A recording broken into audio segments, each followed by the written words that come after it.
Welcome to study Buddha. आज है 11 मई 2024।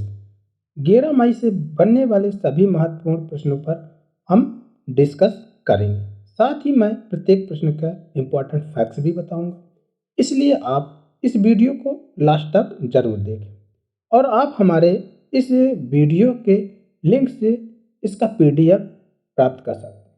साथ ही में आप हमारे टेलीग्राम चैनल से भी इसका पीडीएफ फ्री में डाउनलोड कर सकते हैं। शुरू करते हैं आज का पहला प्रश्न।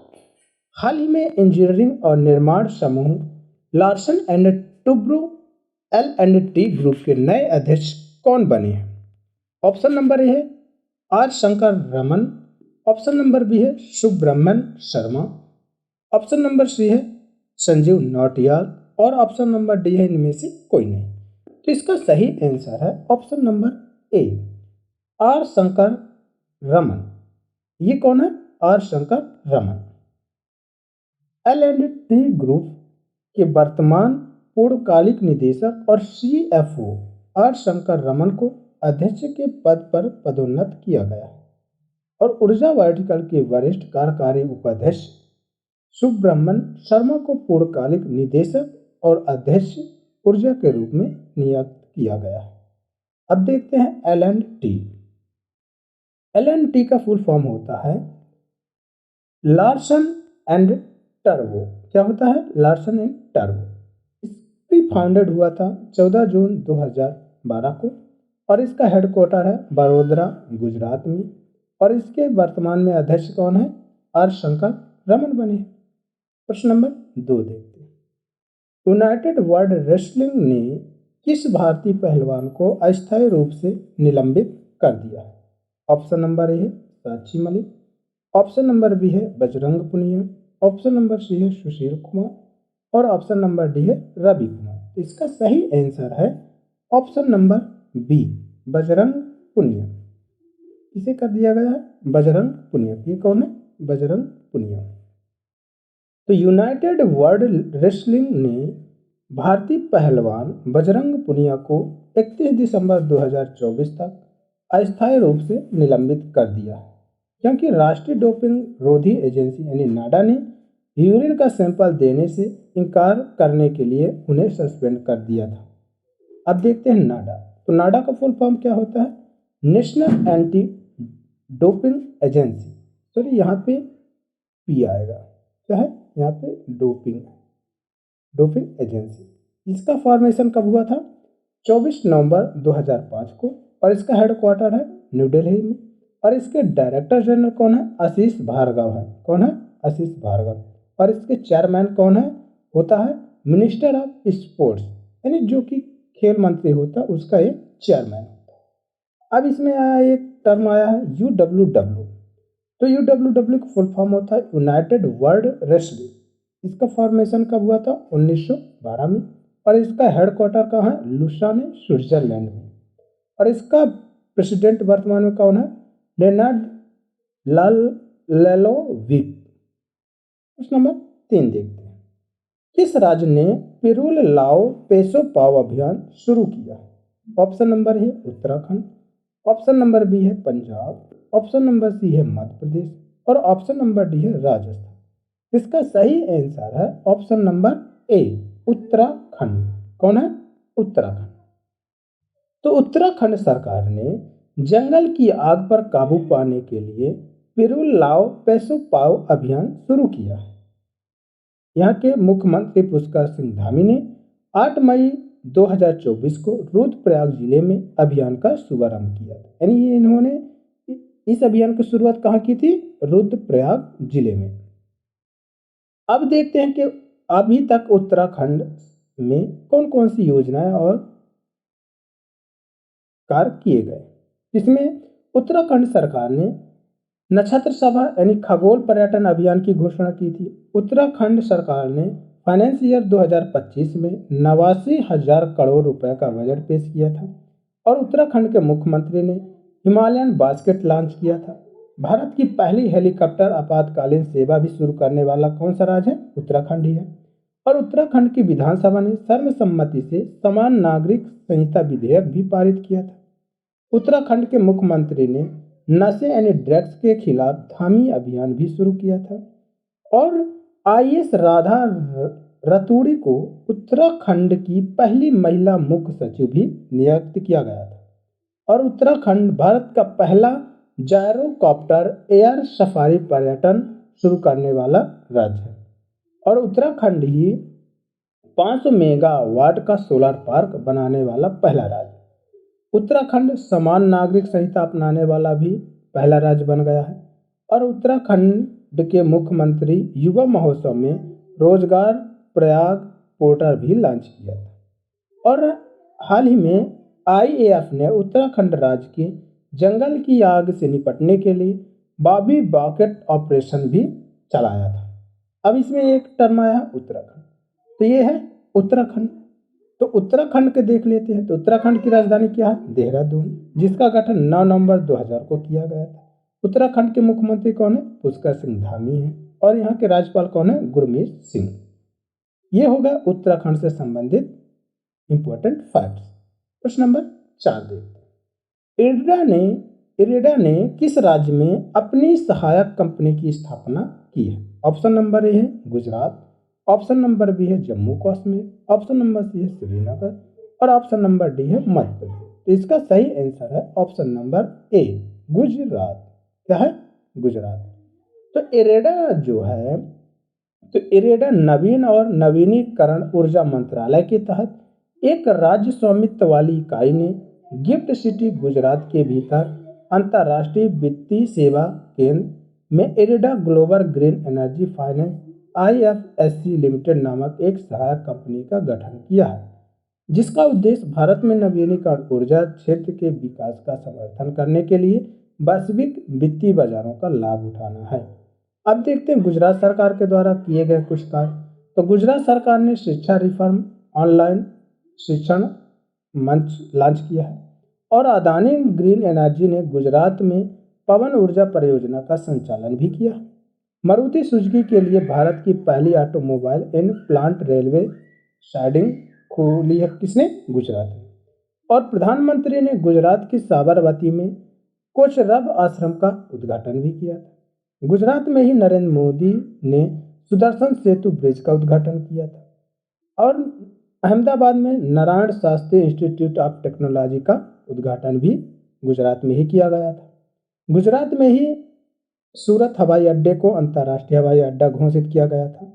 और गुजरात में ही वाइब्रेंट गुजरात वैश्विक शिखर सम्मेलन 2024 की घोषणा की गई है। अब ये गुजरात, तो गुजरात से देख लेते हैं। तो गुजरात की राजधानी क्या है? गांधीनगर। गुजरात का गठन 1 मई 1960 को किया गया। गुजरात के मुख्यमंत्री कौन है? भूपेंद्र भाई पटेल हैं। और गुजरात के राज्यपाल कौन है? आचार्य देवव्रत। ये हो गए गुजरात से संबंधित इंपॉर्टेंट फैक्ट्स। प्रश्न नंबर 5 देखते हैं। किस देश ने अडानी ग्रीन एनर्जी के साथ बिजली खरीद समझौते को मंजूरी दी? ऑप्शन नंबर ए है चीन, ऑप्शन नंबर बी है जापान, ऑप्शन नंबर सी है श्रीलंका और ऑप्शन नंबर डी है रूस। तो इसका सही आंसर है ऑप्शन नंबर सी श्रीलंका। कौन है? श्रीलंका।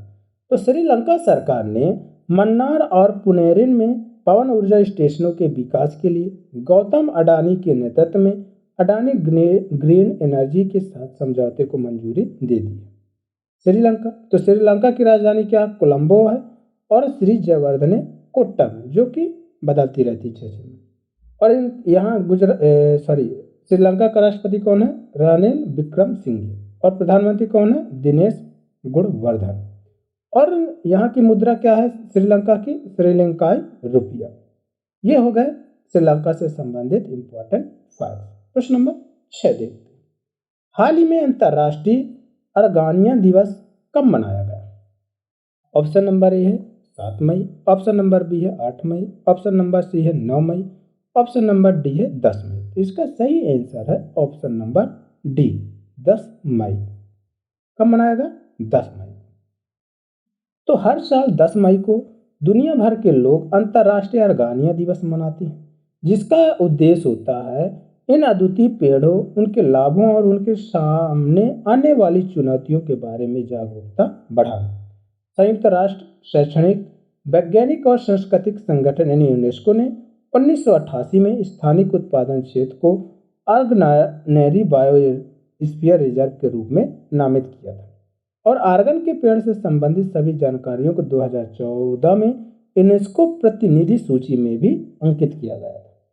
और क्या किया गया, 2018 में खाद्य और कृषि संगठन यानी FAO ने मोरक्को में एद साउब रेट मंसूर के क्षेत्र में आर्गन आधारित कृषि सिल्वो देहाती प्रणाली को विश्व स्तर पर महत्वपूर्ण कृषि विरासत प्रणाली के रूप में मान्यता भी दी थी। 2021 में संयुक्त राष्ट्र महासभा ने 10 मई को अंतर्राष्ट्रीय आर्गेनिया दिवस के रूप में मनाए जाने की घोषणा भी की थी। अब देखते हैं मई में मनाए जाने वाले कुछ महत्वपूर्ण दिवस। तो 1 मई को मनाया गया था अंतर्राष्ट्रीय मजदूर दिवस और 1 मई को ही मनाया गया था मई दिवस और 1 मई को महाराष्ट्र और गुजरात का स्थापना दिवस भी मनाया जाता है। 2 मई को मनाया गया विश्व ट्यूना दिवस। 3 मई को मनाया गया था प्रेस स्वतंत्रता दिवस। 4 मई को मनाया गया कोयला खनिज दिवस और 4 मई को ही अंतर्राष्ट्रीय अग्निशामक दिवस भी मनाया जाता है।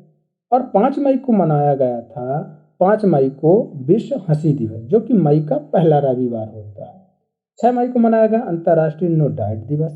7 मई को मनाया गया विश्व एथलेटिक दिवस और 7 मई को ही विश्व अस्थमा दिवस मनाया गया जो कि मई का पहला मंगलवार को मनाया जाता है। और 8 मई को मनाया गया विश्व रेड क्रॉस दिवस और रेड क्रिसेंट दिवस और 8 मई को ही विश्व थैलेसीमिया दिवस भी मनाया गया था। और 9 मई को मनाया गया महाराणा प्रताप की जयंती और अभी 10 मई को मनाया गया अंतर्राष्ट्रीय आर्गेनिया। ये हो गए मई में अब तक मनाए जाने वाले कुछ महत्वपूर्ण दिवस। प्रश्न नंबर 7 देखते हैं। SBI जनरल इंश्योरेंस ने किसे हेड प्रमुख संबंध समूह के रूप में नियुक्त करने की घोषणा की है? Option number A Jaya Tripathi, option number B है Sanjeev Natiyal, option number C है Pawan Sindhi, option number D है अरुण सिंह। तो इसका सही आंसर है ऑप्शन नंबर ए। क्या है? Option number A Jaya Tripathi. ये कौन है? जया त्रिपाठी। तो SBI जनरल इंश्योरेंस ने जया त्रिपाठी को हेड प्रमुख संबंध समूह के रूप में नियुक्त करने की घोषणा की है। अपनी नई भूमिका में त्रिपाठी नए व्यवसायिक अवसरों और साझेदारी के विस्तार का नेतृत्व करेंगी, बिक्री टीम के विकास को चलाएंगी और लाभप्रदता बढ़ाने के लिए साझेदार संबंधों को गहरा करेंगी। SBI जनरल इंश्योरेंस, तो इसकी स्थापना कब हुई थी? 2009 को और इसका मुख्यालय कहाँ है? मुंबई, भारत में। प्रश्न नंबर 8 देखिए। हाल ही में किसे global pride of Sindhi award 2024 मिला है? इसमें ऑप्शन नंबर ए है Pawan Sindhi, option number B है गुरुमुख जी, ऑप्शन नंबर सी है राजू मानवानी और ऑप्शन नंबर डी इनमें से कोई नहीं। तो इसका सही आंसर है ऑप्शन नंबर ए पवन सिंधी। ये कौन है? पवन सिंधी। तो 2024 से सम्मानित संतों, महात्माओं और साधुओं की उपस्थिति में एक कार्यक्रम में इन्हें सम्मानित किया गया। Global pride of Sindhi award 2024 पवन सिंधी के लिए एक अच्छी तरह से योग्य सम्मान है जो समाज और सकारात्मक प्रभाव डालने के लिए उनके असाधारण प्रयास को मान्यता देता है। प्रश्न नंबर 9 देखते हैं। हाल ही में जारी रिपोर्ट में किस बैंक का मुनाफा 24% बढ़ने से शेयर में रिकॉर्ड तोड़ तेजी हुई है? Option number A SBI bank, option number B है HDFC bank, option number C है ICICI bank, option number D है यूनियन बैंक। तो इसका सही आंसर है option number A SBI bank. कौन है? SBI bank. तो शुद्ध ब्याज आय यानी NII जो है तो साल दर साल 3.13% बढ़कर 41,655 करोड़ रुपए हो गई है, जबकि कुल गैर ब्याज आय लगभग 24% बढ़कर 17,369 करोड़ रुपए हो गई है। ऑपरेटिंग प्रॉफिट अगर देखा जाए तो ऑपरेटिंग प्रॉफिट खर्चों को पीछे छोड़ते हुए 17% बढ़कर 28,747 करोड़ रुपया हो गया। अब SBI का अगर लाभांश देखा जाए तो SBI के केंद्रीय बोर्ड ने फाइनेंस ईयर 2024 के लिए 13.70 प्रति इक्विटी शेयर का लाभांश घोषित किया है।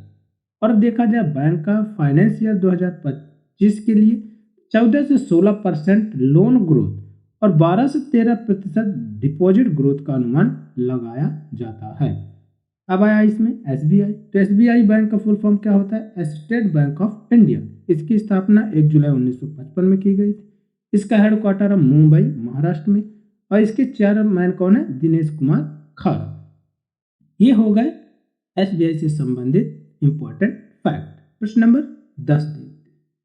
किस देश की अंतरिक्ष एजेंसी तरल ऑक्सीजन केरोसिन चलित सेमी क्रायोजेनिक इंजन विकसित कर रही है? ऑप्शन नंबर ए है अमेरिका, ऑप्शन नंबर बी है रूस, ऑप्शन नंबर सी है भारत और ऑप्शन नंबर डी है चीन। तो इसका सही आंसर है ऑप्शन नंबर सी, भारत। कौन है? Option number C, Bharat. तो इसरो सेमी क्रायोजेनिक इंजन विकसित कर रहा है, जिसका मकसद प्रक्षेपण यान मार्क 3 यानी LVM-3 की पेलोड क्षमता को बढ़ाना है। ये तरल ऑक्सीजन केरोसिन प्रोदक संयोजन कर काम करने वाला 2000 किलो न्यूटन थ्रस्ट का इंजन होगा। इसरो, तो इसी का फुल फॉर्म क्या होता है? इंडियन स्पेस रिसर्च ऑर्गेनाइजेशन, जिसकी स्थापना 15 अगस्त 1969 को की गई थी। इसका हेडक्वार्टर कहाँ? बेंगलुरु में, और इसके चेयरमैन कौन है? श्रीधर सोमनाथ। प्रश्न नंबर 11।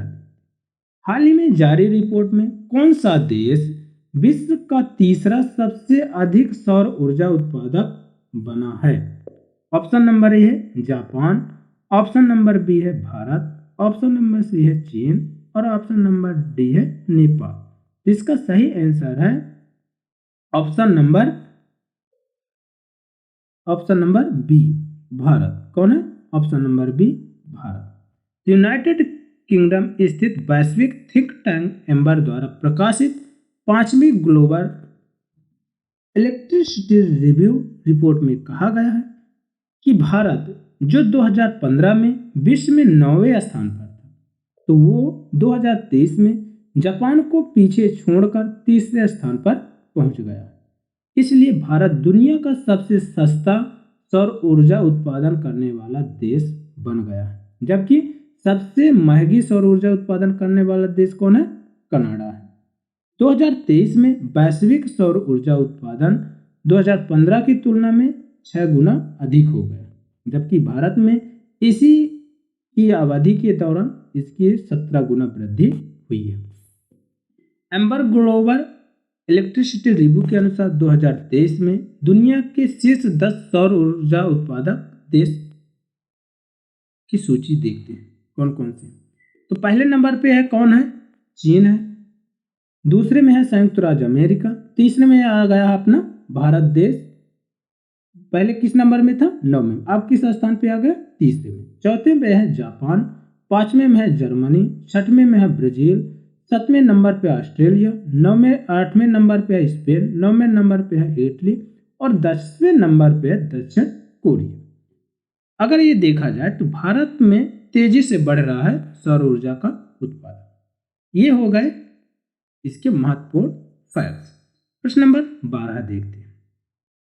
किस कंपनी ने ICICI लैम्बॉर्ड के शेयर 663 करोड़ रुपए में बेचे हैं? इसमें ऑप्शन नंबर ए है Bharatiya enterprises, option number B है Axis Mutual Fund, option number C है Aditya Birla Sun Life MF, option number D है इन्वेस्को MF। तो इसका सही आंसर है ऑप्शन नंबर ए भारतीय इंटरप्राइजेस। क्या है? भारतीय इंटरप्राइजेस। तो सुनील भारती मित्तल की अगुवाई वाली भारतीय इंटरप्राइजेस ने खुले बाजार में लेन देन के माध्यम से ICICI लैम्बॉर्ड जनरल इंश्योरेंस कंपनी के शेयर 663 करोड़ रुपए में बेच दिए। ICICI लैम्बॉर्ड में 0.4% की हिस्सेदारी है। इसके बाद ICICI लैम्बॉर्ड में ICICI बैंक की हिस्सेदारी 51.27% से बढ़कर 51.7% हो गई है। ICICI, तो ICICI का फुल फॉर्म क्या होता है? Industrial credit and investment corporation of India. इसकी स्थापना 5 जनवरी 1994 को की गई थी। इसके अध्यक्ष कौन है? गिरीश चंद्र चतुर्वेदी है। और इसके एमडी एंड सीईओ कौन है? संदीप बख्श। ये हो गए 11 मई से बनने वाले महत्वपूर्ण करंट अफेयर। दोस्तों, यदि आपको कोई भी क्वेरी हो तो कमेंट बॉक्स पे जरूर लिखें तथा इसे ज़्यादा से ज़्यादा अपने दोस्तों के बीच शेयर करें तथा लाइक एंड सब्सक्राइब जरूर करें। Thanks watching this video.